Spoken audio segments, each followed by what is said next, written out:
આ સાથે કચ્છના અબડાસામાં પણ ગાયો પાણીમાં તણાઈ હતી। ધોધમાર વરસાદના કારણે પશુઓ પાણીમાં તણાયા છે। સાંઘણમાં 15 જેટલી ગાયો છે તે પાણીમાં તણાઈ હતી અને જેના કારણે પશુપાલકોને માથે આભ ફાટ્યું હોય તેવી પરિસ્થિતિ જોવા મળી છે।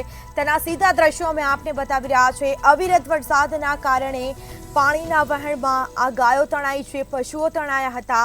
સાંઘણ પાસે આવેલા નદીના પ્રવાહમાં ગાયો તણાઈ। વરસાદના કારણે નદીઓમાં ભારે પાણીની આવક નોંધાઈ છે।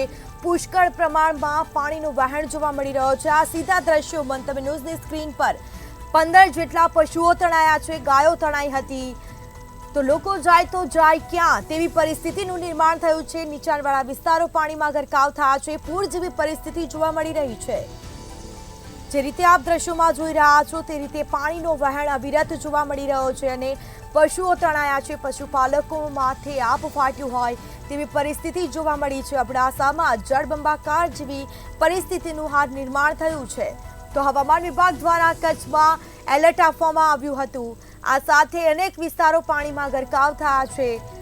જળબંબાકાર જેવી પરિસ્થિતિ જોવા મળી છે। નદીમાં જાણે ઘોડાપૂર આવ્યું હોય તેવા આ દ્રશ્યો જોવા મળી રહ્યા છે। અબડાસામાં જળબંબાકાર જેવી પરિસ્થિતિ। કચ્છના અબડાસામાં પશુઓ પાણીમાં તણાયા છે। પશુપાલકો ચિંતામાં ગરકાવ થયા છે।